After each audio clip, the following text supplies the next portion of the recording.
চলুন আজ আমরা দারুণ একটা ব্যাপার নিয়ে কথা বলি। খুব ছোট্ট কিন্তু ভীষণ শক্তিশালী একটা শৈশবের স্মৃতির ভেতরে আজ আমরা ডুব দেব। একটা ছোট্ট ঘটনা কিভাবে মুহূর্তের মধ্যে আমাদের একদম ভিন্ন একটা জগতে নিয়ে যায়, সেটা সত্যি অবাক করার মতো। আমাদের আজকের এই বিশ্লেষণে কোনো জটিল থিওরি নেই, আছে শুধু ধুলোমাখা এক দুপুরের গল্প আর হঠাৎ ছুটে আসা এক কালবৈশাখীর গল্প।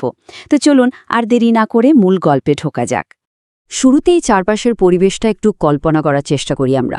বৈশাখ মাসের প্রচণ্ড গরম। এই কয়েকটা শব্দ শুনলেই যেন একটা ঘুমোট, দমবন্ধ করা উত্তাপ টের পাওয়া যায়। রোদ যেন রীতিমতো আগুন ঝরাচ্ছে, চারদিক একদম নিস্তব্ধ, গাছের একটা পাতাও নড়ছে না। বাক্যটা এতটাই ভারী আর ক্লান্তিকর যে এটা পড়ার সময় আমাদের শ্বাসও যেন একটু ভারী হয়ে আসে।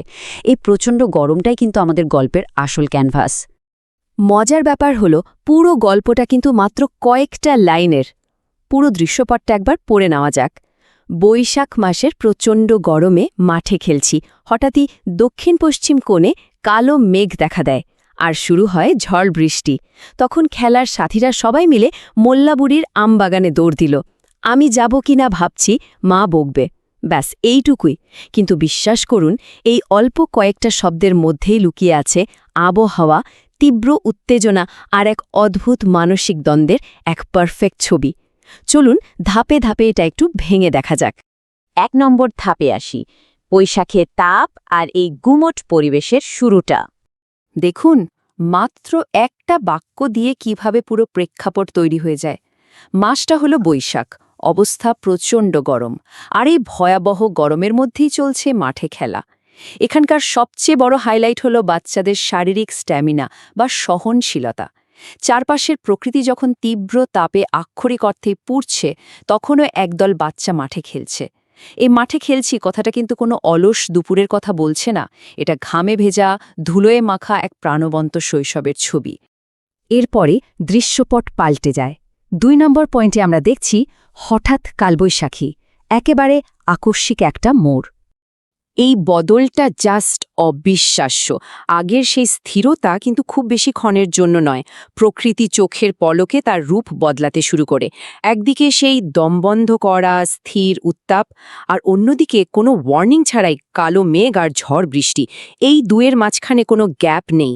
শান্ত আর অশান্ত পরিবেশের এই যে ডিরেক্ট ক্ল্যাশ, এটা যেন অলস দুপুর থেকে এক ধাক্কায় একটা তীব্র উত্তেজনার মধ্যে ফেলে দেয়। আচ্ছা, এই বদলটা কিভাবে হলো একটু খেয়াল করি আমরা। ঝড়টা কিন্তু কোনো র্যান্ডম ঘটনা নয়, এখানে খুব স্পেসিফিক একটা ডিরেকশন আছে। প্রথমে দক্ষিণ পশ্চিম কোণে কালো মেঘের উদয়। এই দক্ষিণ পশ্চিম কোণ উল্লেখ করাটা খুবই বাস্তবসম্মত একটা অবজারভেশন। আর ঠিক তারপরেই কোনো পূর্ব প্রস্তুতি ছাড়াই আছড়ে পড়ে ঝড় আর বৃষ্টি। এই আকস্মিকতাটাই গল্পের পুরো গতিপথ একেবারে বদলে দেয়। ৩ নম্বর ধাপে আমরা দেখছি একটা রিঅ্যাকশন, আমবাগানের দিকে ছুট বা সবার সমম্মিলিত একটা পদক্ষেপ। ঝড় আসার সাথে সাথেই মাঠে থাকা সেই শিশুদলটার মধ্যে একটা স্বতঃস্ফূর্ত রিঅ্যাকশন দেখা যায়। ঘটনাগুলো কিভাবে ১ সেকেন্ডের ভগ্নাংশে ঘটে যাচ্ছে দেখুন। এক মুহূর্তে গরমে খেলা, ঠিক পরের মুহূর্তে মেঘ, তারপরেই ঝড়, আর সাথে সাথে দৌড়। আবহাওয়ার একটা পরিবর্তন কিভাবে একটা জাদুকরি একটা চেইন রিঅ্যাকশন তৈরি করে, সেটা এখানে খুব পরিষ্কার। ঝড় শুরু হওয়া মাত্রই সবার মাথায় একটাই সিগন্যাল পৌঁছায়, ছুটতে হবে। আর তাদের গন্তব্য কোথায়? মোল্লাবুড়ির আমবাগান। এই নামটা কিন্তু নিছক কোনো জায়গার নাম নয়। আমাদের সবার শৈশবেই এই ধরনের স্পেসিফিক নামগুলো এক একটা মিথের মতো কাজ করে। ঝড় উঠলেই আম কুড়ানোর যে অমোঘ আকর্ষণ, তার জন্য এই বাগান যেন একেবারে স্বর্গরাজ্য। এই নামটা গল্পটাকে দারুণভাবে জীবন্ত করে তুলেছে। এবার খেলার সাথীরা কথাটার দিকে ফোকাস করি। এখানে কোনো নির্দিষ্ট বন্ধুর নাম নেই। ঝড়ের উন্মাদনায় সবাই যেন একটা একক সত্তা হয়ে গেছে। সবার টার্গেট একটাই, সেই আমবাগান। কিন্তু এই সম্মিলিত দৌড়ের মধ্যেই লুকিয়ে আছে গল্পের সবচেয়ে বড় চমক। পুরো দলটা যখন ঝড়ের বেগে ছুটে যাচ্ছে, তখন আমাদের বর্ণনাকারী হঠাৎ করেই দলছুট হয়ে পড়েন। আর ঠিক এখানেই আসে আমাদের ৪ নম্বর পয়েন্ট, শৈশবের দোটানা এবং গভীর একটা অন্তর্দ্বন্দ্ব। ঝড়ের তীব্রতা, বন্ধুদের ছুটে চলা, সবকিছুর মাঝখানে হঠাৎ করে যেন সময় থমকে দাঁড়ায়। বাইরের এই প্রবল ঝড়ের চেয়েও বড় একটা ঝড় শুরু হয় মনের ভেতর। আমি যাব কি না, এই একটা প্রশ্ন পুরো গল্পের ওজনকে এক ধাক্কায় টেনে নেয়। এতক্ষণ আমরা দেখছিলাম বাইরের তাণ্ডব, প্রকৃতির রূপ, আর এখন আমরা পুরোপুরি ঢুকে গেলাম একটা বাচ্চার মনের ভেতর। এই দ্বিধা, এই থমকে যাওয়া, এটাই হলো এই অনুগল্পের আসল প্রাণ। পা সামনে এগোতে চাইছে কিন্তু মন তাকে আটকে দিচ্ছে।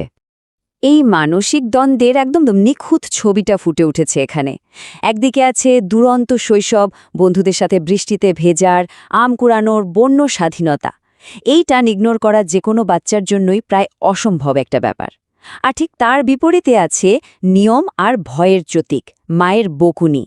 প্রকৃতির ডাক বনাম পারিবারিক শাসনের এই যে সংঘাত, সেটা খুব সহজ ভাষায় কিন্তু ভীষণ গভীরভাবে এখানে দেখানো হয়েছে।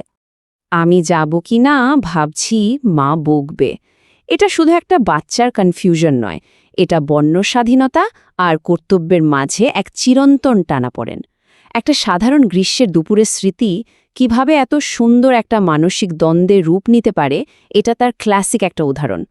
মজার ব্যাপার হলো, গল্পের শেষটা কিন্তু অসম্পূর্ণ।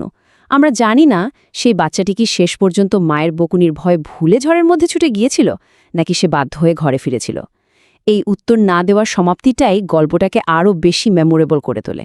কি মনে হয় সবার, সেই বৃষ্টি ভেজা বৈশাখের দিনে চূড়ান্ত সিদ্ধান্তটা আসলে কি ছিল? এই প্রশ্নটা সাথে নিয়েই আজকের এই বিশ্লেষণ আমরা এখানেই শেষ করছি।